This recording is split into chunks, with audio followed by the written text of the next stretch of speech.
Hello everyone. अब तक हमने देखा कि नोडल एनालिसिस हमारे लिए क्यों जरूरी है और नोडल एनालिसिस को अप्लाई करने के लिए यानी नोडल एनालिसिस को हमें यूज करने के लिए हमें किन किन बेसिक की पॉइंट्स की जरूरत होगी, इसके बारे में हमने देखा। अब हम बात करते हैं कि किसी भी सर्किट में हम नोडल इक्वेशन को कैसे लिखेंगे। ठीक है, तो देखिए आपके सामने वही सर्किट है जो लास्ट टाइम पे हमने यूज किया था। तो देखिए इस सर्किट में अगर हमें नोडल इक्वेशन लिखना है तो हम कैसे लिखेंगे। तो सबसे पहले हमें क्या फाइंड आउट करना पड़ेगा कि हमें प्रिंसिपल नोड इस सर्किट में फाइंड आउट करना पड़ेगा कि कितने प्रिंसिपल नोड हैं। तो देखिए प्रिंसिपल नोड क्यों, क्योंकि नोडल एनालिसिस को लिखने के लिए हमें प्रिंसिपल नोड की जरूरत होती है। ठीक है, सिंपल नोड की जरूरत नहीं होती है। तो देखिए इस सर्किट में अगर हम बात करें इस पॉइंट की, तो क्या ये आपका प्रिंसिपल नोड है। तो आप देखोगे कि इस पॉइंट पे क्या है कि दो इलेक्ट्रिकल एलिमेंट कनेक्टेड है, एक R1 कनेक्टेड है और क्या है एक 2 वोल्ट की बैटरी कनेक्टेड है। तो इसका मतलब ये आपका प्रिंसिपल नोड नहीं है। क्यों? क्योंकि प्रिंसिपल नोड पर क्या होना चाहिए कि 2 से अधिक इलेक्ट्रिकल एलिमेंट आपके क्या होने चाहिए, कनेक्टेड होने चाहिए। तो ये आपका प्रिंसिपल नोड नहीं है। इसकी बात करें तो आपका क्या ये प्रिंसिपल नोड है। तो आप देख रहे हो कि यहाँ पे 3 लोग कनेक्टेड है, R1 R2 और R3। तो इसका मतलब ये आपका एक प्रिंसिपल नोड है। तो चलिए मैं इसका नाम दे देता हूँ, इस प्रिंसिपल नोड का नाम दे देता हूँ A पॉइंट। ठीक है, तो आप देखते हैं कि नेक्स्ट पॉइंट की, तो ये भी आपका प्रिंसिपल नोड नहीं है क्योंकि यहाँ पे क्या है 2 लोग कनेक्टेड है।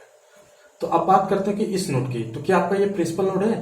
तो मैं कहूंगा कि हाँ ये आपका एक प्रिंसिपल नोड है। लेकिन उससे पहले आप देखो क्यों मैं इसको बोल रहा हूँ कि यह पॉइंट जो है आपका प्रिंसिपल नोड है। तो आप देख रहे हो कि इस पॉइंट के और इस पॉइंट के बीच में कोई भी इलेक्ट्रिकल एलिमेंट कनेक्टेड नहीं है। ठीक उसी तरह इस पॉइंट और इस पॉइंट के बीच में भी कोई इलेक्ट्रिकल एलिमेंट कनेक्टेड नहीं है। तो इसका मतलब क्या हुआ, इसका मतलब ये हुआ कि ये तीनों जो पॉइंट हैं ये तीनों मिलकर एक ही पॉइंट है। ठीक है ना, मैंने इसके बारे में लास्ट लेक्चर में डिस्कशन किया हुआ है, आप देखना जब मैं नोट के बारे में आपको पढ़ा रहा था। ठीक है ना, तो वहां पे मैंने आपको यहाँ पे डिस्कशन किया था। तो ये तीनों पॉइंट क्या है, ये जो तीनों पॉइंट आपको अलग अलग दिख रहे हैं ना, वह एक्चुअल में क्या है एक ही पॉइंट है। ठीक है, बस इस सर्किट को थोड़ा सिंपल दिखने के लिए हमने क्या किया कि इस तरह बना दिया है। ठीक है, तो ये तीनों पॉइंट क्या है आपके एक ही पॉइंट है। तो इसका मतलब ये तीनों जो है ये तीनों ही पॉइंट क्या है आपके एक पॉइंट मिलकर क्या बना रहे हैं, एक सिंगल पॉइंट बना रहे हैं। ठीक है, ये तीनों मिलकर आपका कर रहे हैं एक सिंगल पॉइंट है।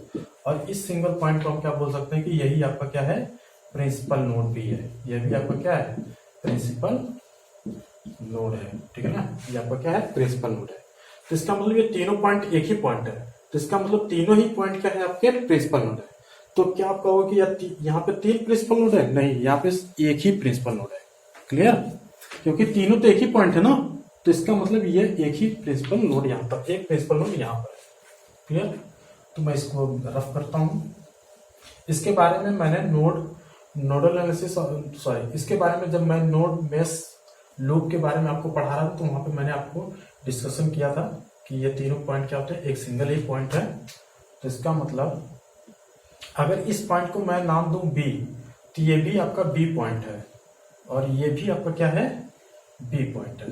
ठीक है ना, तो इस बी पॉइंट से आप देखो कितने लोग कनेक्टेड है, एक आपका R3 कनेक्टेड है, दूसरा कौन कनेक्टेड है आपका ये 2 वोल्ट का बैटरी कनेक्टेड है और ये 4 वोल्ट की बैटरी कनेक्टेड है। तो इसका मतलब ये जो बी पॉइंट भी है आपका क्या है प्रिंसिपल नोड है। तो आप देख रहे हो कि इस पूरे सर्किट में सिर्फ 2 प्रिंसिपल नोड है, एक कौन सा मिला ए पॉइंट मिला और दूसरा क्या मिला बी पॉइंट। ठीक है ना, मैं फिर से बोल रहा हूं कि यहाँ पे आपको 3 बी पॉइंट दिख रहे हैं, ये 3 पॉइंट नहीं है, ये तीनों क्या है एक सिंगल पॉइंट है। क्यों? क्योंकि इनके बीच में कोई भी इलेक्ट्रिकल एलिमेंट नहीं कनेक्टेड है। क्लियर, तो इसका मतलब इस पूरे सर्किट में आपको 2 प्रिंसिपल नोड मिले, एक प्रिंसिपल नोड और एक आपका मिल गया बी प्रिंसिपल नोड। तो इसका मतलब आपको प्रिंसिपल नोड पता चल गया। अब यहाँ पे आप यूज कर सकते हो नोडल एनालिसिस।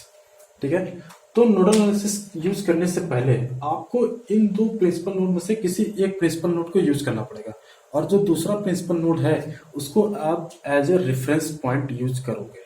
ठीक है ना, ऐसा क्यों? क्योंकि मैंने आपको बताया था कि करंट फ्लो होने की कंडीशन क्या होती है कि करंट जो होती है एक हाई वोल्टेज से लो वोल्टेज की तरफ फ्लो होती है। तो इसीलिए यहाँ पर एक जो आपका नोड है ये एक हाई वोल्टेज बन जाएगा और जो बी पॉइंट है वो आपका लो वोल्टेज बन जाएगा। ठीक है, इसका जस्ट उल्टा भी हो सकता है, बी पॉइंट को आप हाई वोल्टेज ले लो और एक पॉइंट को आप लो वोल्टेज लो, दोनों में से कोई एक ले सकते हो, ठीक है ना, कोई दिक्कत की बात नहीं है। तो मैं यहाँ पे क्या कर रहा हूँ कि ए पॉइंट को क्या कर रहा हूँ, हाई वोल्टेज कंसीडर कर रहा हूँ, ठीक है। और बी पॉइंट को मैं क्या कर रहा हूँ, जो हमारा रेफरेंस पॉइंट बी है उसको मैं क्या कर रहा हूँ, लो वोल्टेज कंसीडर कर ले रहा हूँ, ठीक है।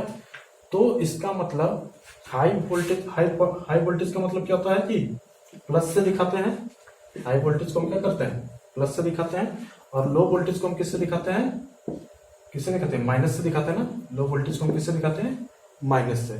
तो इसका मतलब जब मैं ए पॉइंट को हाई वोल्टेज कंसीडर कर रहा हूं और बी पॉइंट को मैं as a reference point means low voltage consider कर रहा हूं, तो इसका मतलब यहाँ पे एक प्लस आया होगा और यहाँ पे क्या आया होगा, माइनस आया होगा। क्लियर, ठीक है।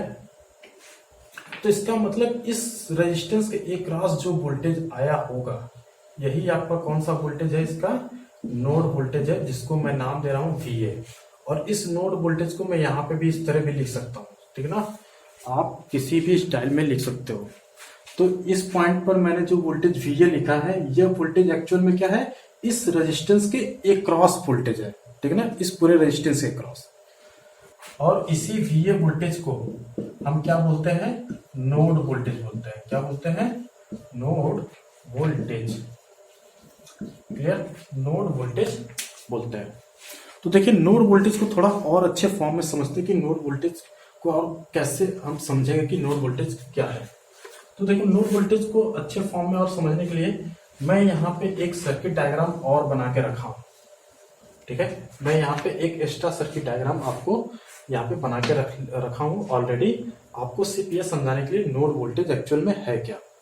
तो देखो इस सर्किट डायग्राम और इस सर्किट डायग्राम में आप देखोगे तो ज्यादा अंतर नहीं है, बस डिफरेंस क्या है कि ये जो R3 ब्रांच यहाँ पे थी, उसी में मैंने एक क्या कर दिया है कि एक एक्स्ट्रा वोल्टेज सोर्स को मैंने क्या कर दिया, वहां पे कनेक्ट कर दिया, ठीक है, जिसका वोल्टेज कितना है, 1 वोल्ट है। तो देखो, तो अब इस सर्किट में अगर आप प्रिंसिपल नोड की बात करोगे तो आपको यहाँ पे भी 2 प्रिंसिपल नोड दिख रहे हैं, एक आपका A पॉइंट दिख गया और ये दूसरा आपका क्या दिख गया, B पॉइंट, ठीक है। तो इसका मतलब हम B को क्या कर रहे हैं, यहाँ पे रेफरेंस पॉइंट की तरह बिहेव कर रहे हैं, ठीक है ना।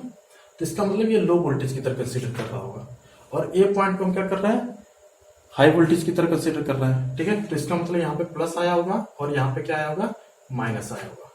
तो यह इस नोड का जो वोल्टेज है, इस नोड का वोल्टेज कितना हो गया होगा, यहाँ पे कितना हो गया होगा, जैसे वहां पे VA है, सेम सिमिलर वे में यहाँ का भी वोल्टेज क्या हो गया, VA हो गया। तो ये नोड वोल्टेज कहां से कहां तक हुआ होगा, इसके एक क्रॉस जो पूरा वोल्टेज आया होगा, इसको हम क्या बोलेंगे, नोड वोल्टेज बोलेंगे, ठीक है ना। यहाँ पे आपके 2 नोड है, A नोड था और एक क्या था, B नोड। हमने A को क्या कर दिया, हाई वोल्टेज कंसीडर कर लिया, और B को हमने क्या किया कि रेफरेंस पॉइंट ले लिया है। तो A से B के क्रॉस जो वोल्टेज आ रहा होगा, उसी वोल्टेज को हम क्या बोलेंगे, इस A पॉइंट का वोल्टेज बोलेंगे, मीन्स इस A नोड को, जो हमारा नोड A है, उसका वोल्टेज VA बोलेंगे। और यहाँ पे ये VA जो है, यही आपका क्या है, आपका नोड वोल्टेज है, ठीक है ना, आपका क्या है, नोड वोल्टेज है। तो आप देख रहे हो कि नोड वोल्टेज होता क्या है, नोड वोल्टेज क्या है कि 2 नोड के बीच का क्या है, वोल्टेज है। क्लियर, जिसमें से एक नोड क्या है, आपका रेफरेंस पॉइंट की तरह काम कर रहा है, क्लियर ना। तो उसके एक क्रॉस जो पूरा वोल्टेज है, उस ब्रांच के क्रॉस, R3 ब्रांच के क्रॉस जो वोल्टेज है, उसको हमने यहाँ पे VA दिखा था, VA बोला, और यही आपका नोड वोल्टेज है। सेम वे में, सेम स्टाइल में यहाँ पे भी 2 प्रिंसिपल नोड थे, A और B पॉइंट था। B को हमने रेफरेंस मान लिया, तो इसका मतलब A पे प्लस हुआ और B पे क्या हो गया, माइनस हो गया। जो रेफरेंस पॉइंट का मतलब क्या हुआ कि वो लो वोल्टेज की तरफ बिहेव कर रहा है, ठीक है।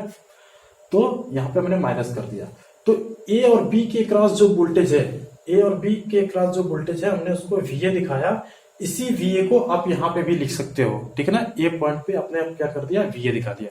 ये VA क्या बता रहा है कि A और B के क्रॉस जो टोटल वोल्टेज आ रहा है वो VA है, ठीक है ना। सॉरी, और यही VA जो वोल्टेज होगा, इस R1 वोल्टेज और इस वोल्टेज के सम के बराबर होगा। क्लियर, क्योंकि इन दोनों के क्रॉस है ना, तो हम कह सकते हैं कि यहाँ पे जो VA वोल्टेज रहा होगा वह VR1 मतलब R3 सॉरी VR3, इस R3 के क्रॉस जो वोल्टेज आया होगा और ये जो वोल्टेज आपका +1 वोल्ट, उसके सम के बराबर होगा। क्लियर ना वी ए। तो आप नोड वोल्टेज के बारे में एकदम क्लियर, आपको पता होना चाहिए कि नोड वोल्टेज एक्चुअल में होता क्या है। क्लियर। तो देखिए आपको वी ए पता चल गया, मतलब नोड वोल्टेज आपको पता चल गया। अब हमें यहाँ पे नोडल इक्वेशन लिखना है। तो नोडल इक्वेशन लिखने के लिए आपको कुछ स्टेप को फॉलो करना होगा। तो स्टेप क्या है? तो नोडल इक्वेशन लिखने के लिए, नोडल इक्वेशन जो होती है आपकी, नोडल इक्वेशन की अगर बात करें तो नोडल इक्वेशन जो होता है वो केसीएल प्लस ओम्स लॉ के सम के बराबर होता है। ठीक है, इस पॉइंट को आप नोट करिएगा कि नोडल इक्वेशन जो होता है वो केसीएल और ओम्स लॉ का क्या होता है, सम होता है। ठीक है, मीन्स आपको यहाँ पे केसीएल की हेल्प लेनी पड़ेगी और ओम्स लॉ की हेल्प लेनी पड़ेगी। तो केसीएल आपको पता ही है और ओम्स लॉ आपको पता ही है, तो हम आसानी से लिख सकते हैं नोडल इक्वेशन। तो मैं इस सर्किट को रफ करता हूं और मैं फिर इस सर्किट को बनाऊंगा और इसमें भी नोडल इक्वेशन आपको लिखकर दिखाऊंगा। ठीक है, तो आपको नोडल इक्वेशन लिखने के लिए आपको केसीएल की हेल्प लेनी पड़ेगी और किसकी हेल्प लेनी पड़ेगी, ओम्स लॉ की हेल्प लेनी पड़ेगी। तो देखिए कैसे हम करेंगे। तो इस सर्किट को मैं फिर से यहाँ पे बनाता हूँ। ठीक है, थोड़ा अच्छे फॉर्म में बनाता हूँ ताकि आपको क्लियर दिखे।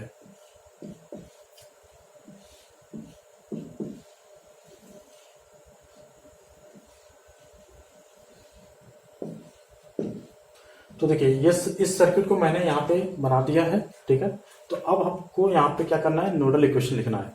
तो नोडल इक्वेशन के लिए कुछ स्टेप को फॉलो करना पड़ेगा। तो फॉलो क्या करना है, हमें केसीएल इक्वेशन हमको आना चाहिए। ठीक है, और किसकी हेल्प लेनी पड़ेगी हमें, ओम्स लॉ की। तो देखिए आपको इस नोड का वोल्टेज पता है वीए। तो जिस भी नोड पर आप लिख सकते हो अपने कॉपी में। ठीक है ना, इस स्टेटमेंट को अपनी कॉपी पे लिख लो। जिस नोड पर आप नोडल एनालिसिस को यूज करोगे उस नोड के वोल्टेज को आप मानोगे क्या है कि वो सबसे हाई वोल्टेज है। ठीक है, और जो भी वोल्टेज है वो उसके रिस्पेक्ट में क्या है, लो वोल्टेज है। ठीक है, तो देखो मैं ए पॉइंट पर क्या कर रहा हूं, नोडल एनालिसिस को यूज कर रहा हूं। तो इसका मतलब मेरे लिए जो ए पॉइंट का वोल्टेज होगा वो क्या होगा, सबसे हाई वोल्टेज होगा, और बाकी जो भी सर्किट में वोल्टेज है वो मेरे लिए क्या होंगे, एज ए लो वोल्टेज की तरह काम करेंगे। ठीक है, क्लियर।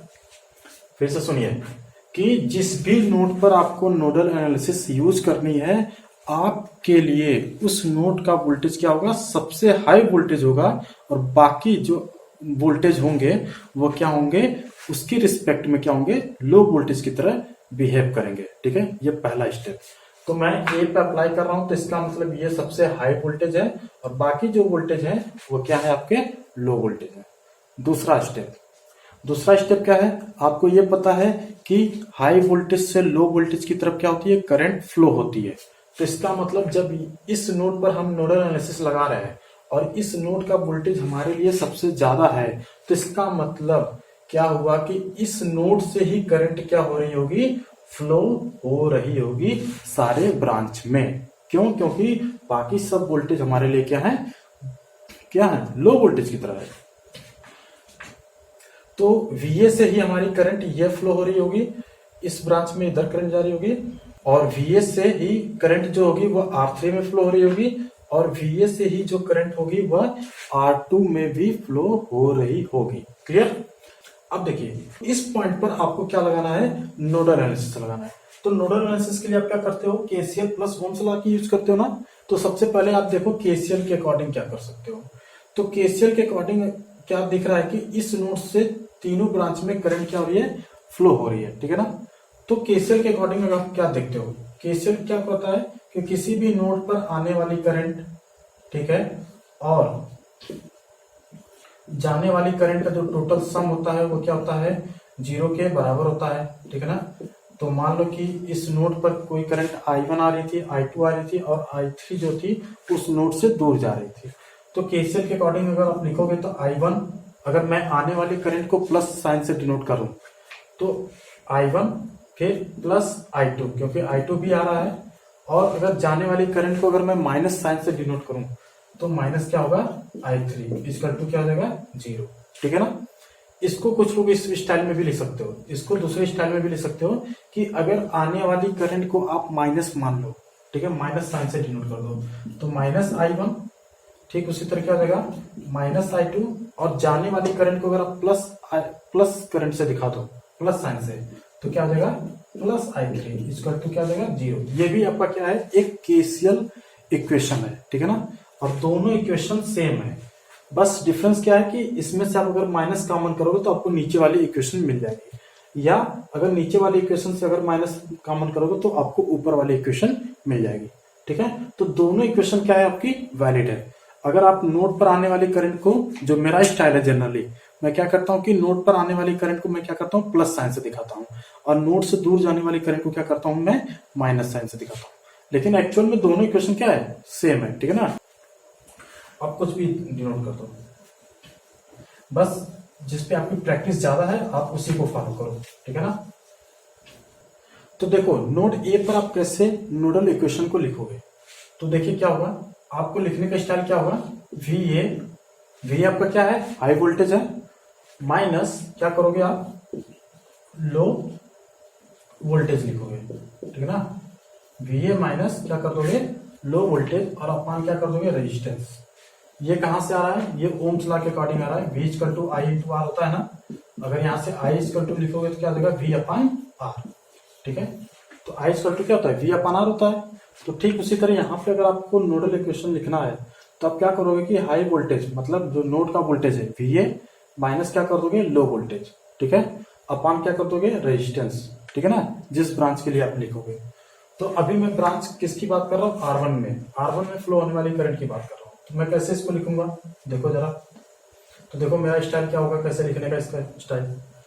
तो अगर मैं इस ब्रांच की बात करूं, इस ब्रांच की करंट को लिखूं, तो मैं कैसे लिखूंगा, हाई वोल्टेज VA माइनस, इस ब्रांच में लो वोल्टेज कौन है आपका, कौन सा है, 2 वोल्ट है ना। तो देखो कि 2 वोल्ट का जो ये प्लस टर्मिनल है वह इस नोड की तरफ है, ये जो इसका प्लस टर्मिनल है इस नोड की तरफ है, तो इसलिए यहाँ पे +2 अपान इस ब्रांच में रेजिस्टेंस कितना है, R1, ठीक है।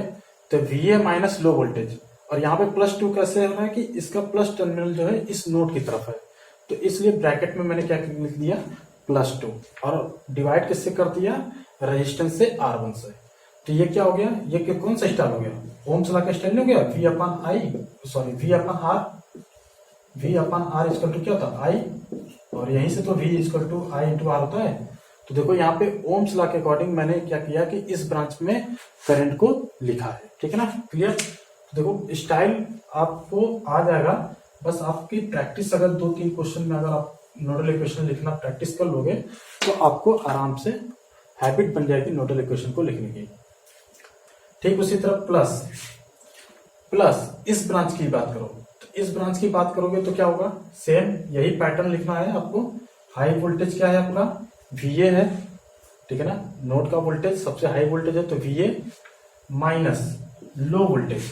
तो देखो इस वोल्टेज का प्लस टर्मिनल क्या है, इस नोड की तरफ है, तो इसलिए इसके क्या लिखोगे, +4 +4 अपान इस ब्रांच में रेजिस्टेंस कितना है, R2, ठीक है। इधर जगह नहीं है तो इसलिए मैं नीचे लिख रहा हूं प्लस। अब देखो करंट क्या है, ये भी करंट क्या है, इस नोड से दूर जा रही है, तो इसलिए प्लस के साथ प्लस।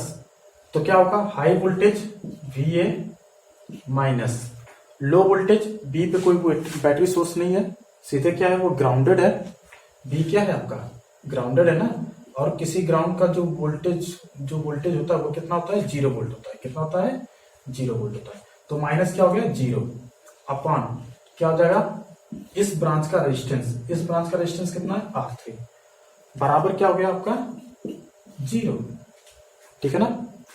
तो ये कौन सा इक्वेशन लिखा हुआ है, एक्चुअल में ये आपका क्या है, एक केसीएल इक्वेशन है, जिसको हमने किसके थ्रू लिखा, किसकी हेल्प से लिखा है, ओम्स लॉ के हेल्प से लिखा है, ठीक है ना। क्यों, क्योंकि ये जो इतना जो पोर्शन है ये करंट को बता रहा है, इस वाली ब्रांच में R1 में बहने वाली करंट को बता रहा है, और ये जो पोर्शन है ये क्या बता रहा है, R2 ब्रांच में बहने वाली करंट को बता रहा है, और ये जो पोर्शन है वो किस ब्रांच में बहने वाली करंट को बता रहा है, R3 ब्रांच में बहने वाली करंट को बता रहा है। तो इस नोड से सारी करंट क्या है, दूर जा रही है, तो सबको हमने क्या कर दिया, प्लस से दिखा दिया, और बराबर क्या हो गया आपका 0 हो गया, ठीक है ना। आप इसको माइनस भी दिखा सकते हो, ठीक है ना। अगर आप सब कहो कि सर मैं सबको माइनस दिखा दूं तो कोई दिक्कत नहीं, आप यहाँ पे जहां जहां प्लस वहां माइनस कर लो, क्यों? क्योंकि अगर माइनस कॉमन करोगे तो आपको वही इक्वेशन मिल जाएगा, तो कोई दिक्कत नहीं है, ठीक है ना। आप माइनस से भी डिनोट कर सकते हो, लेकिन आप प्लस से ही दिखाओ, ज्यादा अच्छा होगा, ठीक है ना, कैलकुलेशन आपका इजी होगा। तो सारे करंट को हमने इस तरह लिख दिया, और ये किसकी हेल्प से लिखा है? ओम्स लॉ की। तो इसीलिए जो नोडल इक्वेशन होता है वो आपका क्या होता है? केसीएल प्लस ओम्स लॉ के सम के बराबर होता है, ठीक है ना। मतलब इसमें दोनों मेथड क्या होता है आपका यूज होता है। तो देखो हमने ये इतना पोर्शन जो है ओम्स लॉ के अकॉर्डिंग करंट को लिखा है। क्यों? क्योंकि जो करंट का जो फार्मूला होगा ओम्स लॉ के according, I equal to V upon क्या होगा? R होगा। ऊपर वोल्टेज होगा और नीचे क्या होगा? आपका रेजिस्टेंस। तो देखो ऊपर हमने वोल्टेज का डिफरेंस और नीचे क्या किया गया? उस ब्रांच के रेजिस्टेंस से डिवाइड कर दिया, ठीक है। तो ये हो गया आपका, ये कौन सा इक्वेशन बन गया आपका? ये नोडल इक्वेशन हो गया। लेकिन इसको थोड़ा सा और अच्छे फॉर्म में अगर हम लिखें तो नोडल इक्वेशन आपको कुछ इस तरह दिखेगा। अगर इसको हम कुछ इस फॉर्म में लिखें अगर, तो नोडल इक्वेशन आपको कुछ इस तरह दिखेगा, VA minus 2 upon R1 plus VA, और इस ब्रैकेट को ओपन करोगे तो प्लस माइनस क्या होता है? Minus VA upon VA minus 4 upon क्या जी? R2 प्लस VA अपॉन क्या? R3 इक्वल टू क्या हो गया? 0। ये हो गया आपका, ये हो गया, इसको स्टार डालो, और यही आपका जो इक्वेशन है, यही क्या है? नोडल इक्वेशन है इस सर्किट के लिए। इस सर्किट के लिए हमने नोडल इक्वेशन अप्लाई लिख लिया, ठीक ना। तो देखो इस इक्वेशन को अगर थोड़ा सा अगर शॉर्ट फॉर्म में अगर लिखना चाहो, कैसे लिख सकते हो? अगर मैं इसी इक्वेशन को शॉर्ट फॉर्म में लिखना चाहूं तो मैं कैसे इसको लिखूंगा? देखिए जरा। तो चलो इस इक्वेशन को मैं क्या करता हूँ, थोड़ा सा सॉल्व करता हूँ, ठीक है ना। इस इक्वेशन को मैं थोड़ा सा सॉल्व करता हूँ और मैं देखो क्या लिखता हूँ।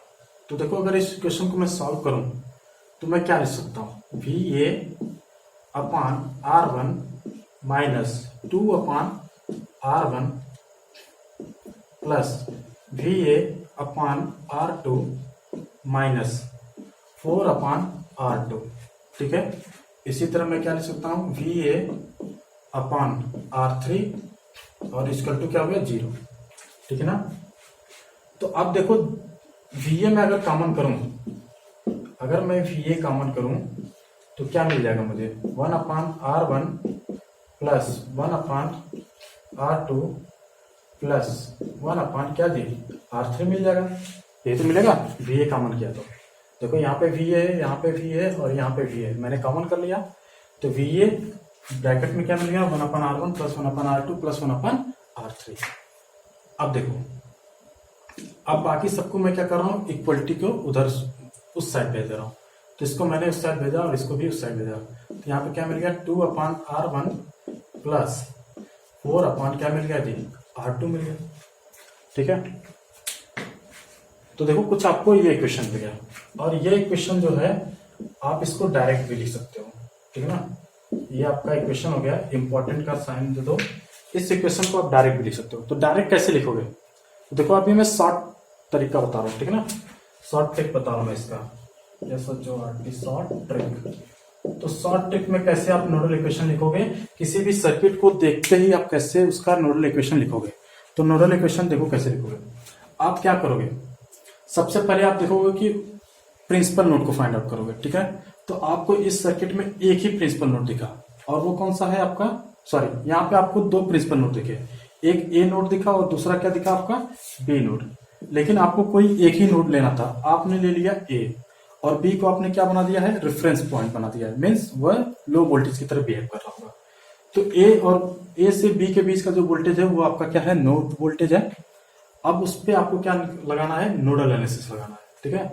मतलब अब यहाँ इस एक पॉइंट पर आपको नोडल इक्वेशन लिखना है। तो कैसे लिखोगे? तो इस नोड का जो वोल्टेज होगा सबसे पहले उसको लिखो VA, ठीक है। इस नोड का जहां पे आपको नोडल एनालिसिस लगानी है, जहां पे आपको नोडल इक्वेशन लिखना है, उस नोड का वोल्टेज लिखो VA, और ब्रैकेट में क्या करो कि उस नोड से जुड़े हुए जितने भी रेजिस्टेंस है, उस नोड से जुड़े हुए जितने भी रेजिस्टेंस है सबको 1 अपान करके सम करो, ठीक है ना। तो देखो इस नोड से जुड़ा हुआ रेजिस्टेंस क्या है? R1, तो इसको 1 अपान करके 1 अपान R1 करा, ठीक उसी तरह इस नोड से R2 जुड़ा हुआ है तो प्लस कर दिया मैंने, 1/R2 कर दिया। ठीक उसी तरह इस नोड से ये रेजिस्टेंस आपका क्या जुड़ा हुआ है, R3 जुड़ा हुआ है, तो इसको भी अपान करके 1 + 1 क्या कर दिया, R3 कर दिया, ब्रैकेट बंद कर दिया। ठीक है, और कोई रेजिस्टेंस जुड़ा हुआ है, नहीं जुड़ा हुआ है, तो इसलिए ब्रैकेट बंद हो गया।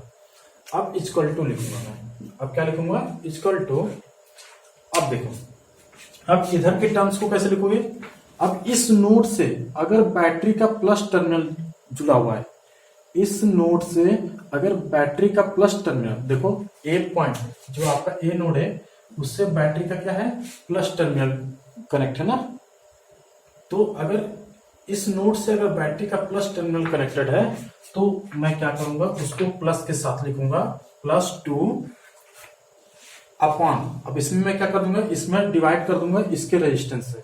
इसका रेजिस्टेंस कितना है, यहाँ पे इस बैटरी के बीच में रेजिस्टेंस जुड़ा हुआ ना, बैटरी और नोड के बीच में रेजिस्टेंस है, कौन सा रेजिस्टेंस है, R1, तो मैं इस R1 से क्या कर दूंगा, डिवाइड कर दूंगा। क्लियर, देखो बैटरी का प्लस टर्मिनल जुड़ा था तो इसलिए यहाँ पे प्लस, और कितना बैटरी का वोल्टेज है, 2 वोल्ट है, तो 2 वोल्ट अपॉन क्या कर दिया मैं, यहाँ का रेजिस्टेंस जो है वो आपका R1, तो मैंने R1 से डिवाइड कर दिया। ठीक उसी तरह अब इसी नोड से बैटरी कौन सी जुड़ी हुई है, आपकी 4 वोल्ट की बैटरी जुड़ी हुई है, ठीक है ना, और उसका प्लस टर्मिनल जुड़ा हुआ है, तो इसलिए यहाँ पे प्लस, और बैटरी का जितना वोल्टेज है, कितना वोल्टेज है, 4 वोल्ट, तो 4 अपॉन इस इनके बीच में जो रेजिस्टेंस जुड़ा हुआ है, कितना जुड़ा हुआ है, R2 अपॉन R2। यह प्लस का साइन क्यों आ रहा है, यह प्लस का साइन इसलिए आ रहा है क्योंकि यह बैटरी का क्या है, इसका प्लस टर्मिनल इस नोड से जुड़ा हुआ है। ठीक है ना, सपोज करो कि अगर ये माइनस ऊपर होता और ये प्लस नीचे होता तो क्या करते, कुछ नहीं करते, बस यहाँ पे क्या कर देते, माइनस का साइन करते। तो ये हो गया नोडल इक्वेशन को शॉर्ट फॉर्म में लिखने का तरीका। ठीक है, तो अभी देखो मैंने नोडल इक्वेशन थोड़ा एक्सप्लेन में लिखा था, लेकिन अगर आपको जब प्रैक्टिस बन जाएगी तो आप नोडल इक्वेशन क्या करोगे, किसी भी सर्किट में देखते ही लिख दोगे।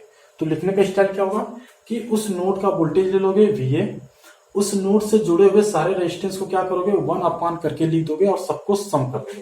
तो देखो इस नोड से तो सारे रेजिस्टेंस कौन कौन से जुड़े हुए हैं, R1 R2 R3, तो मैंने सबका 1 अपान कर दिया और सबको सम कर दिया, 1/R1 + 1/R2 + 1/R3 equal to क्या कर दिया मैंने कि अब देखा कि इस नोड से अगर कोई बैटरी जुड़ी हुई है या कोई वोल्टेज सोर्स जुड़ा हुआ है तो उसका अगर प्लस टर्मिनल डायरेक्ट कनेक्टेड है तो प्लस उसका वोल्टेज, उस वोल्टेज सोर्स का वोल्टेज या उस बैटरी का वोल्टेज कितना हो गया, 2, और अपान उस बैटरी और नोड के बीच में जो रेजिस्टेंस है उससे मैंने क्या कर दिया, उससे डिवाइड कर दिया, तो 2 अपान क्या हो गया, R। सेम वे में इसी नोड से बैटरी आपकी कौन सी जुड़ी हुई है, 4 वोल्ट की, और उसका प्लस टर्मिनल ही क्या है, नोड की तरफ है, तो प्लस। ठीक है, और इस बैटरी का वोल्टेज कितना है, 4, तो इसलिए 4, और अपान इनके बीच का रेजिस्टेंस कितना है, R2, तो देखो 4/R2। क्लियर, ये हो गया, तो ये डायरेक्ट तरीका हो गया। ठीक है ना, तो ये हो गया आपका नोडल इक्वेशन। इसमें आप क्या करोगे, R1 R2 R3 की वैल्यू दिया हुआ है, वैल्यू को पुट करोगे, आपको क्या मिल जाएगा, VA की वैल्यू मिल जाएगी। तो चलो पुट करते हैं, देखते हैं VA की वैल्यू कितनी आती है। तो अगर आप वैल्यू को पुट करोगे तो क्या मिल जाएगा, VA 1/R1 की वैल्यू 1, 1/R2 की वैल्यू 1, 1/R3 की वैल्यू भी 1, इक्वल टू 2/1 + 4/1। तो ये कितना हो जाएगा जी, 3 हो गया, 3 VA, और ये 4 2 क्या हो गया, 6। तो VA की वैल्यू कितनी आ गई, VA की वैल्यू आपकी आ गई 2 वोल्ट। ठीक है ना, तो VA आपका मिल गया 2 वोल्ट। मीन्स इसका क्या हुआ कि इस R3 रेजिस्टेंस के अक्रॉस जो वोल्टेज वो कितना है, 2 वोल्ट है।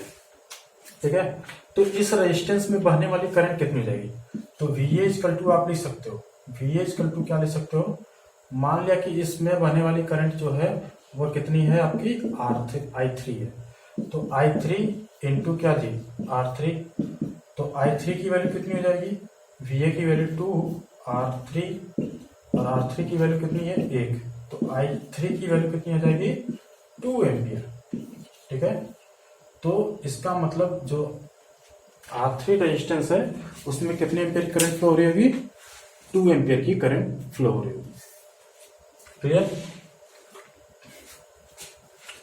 तो अब देखो, जब इस नोड का जो वोल्टेज पा गया ना आप, तो आप कुछ भी बता सकते हो। तो मैंने यहाँ पे बता दिया कि यहाँ का वोल्टेज कितना था और यहाँ की करंट हमने बता दी। अगर आपसे पूछा जाता कि इस रेजिस्टेंस में कितनी करंट फ्लो होती है, तो ये भी आप आसानी से बहुत इजीली वे में आप क्या कर सकते थे, बता सकते थे।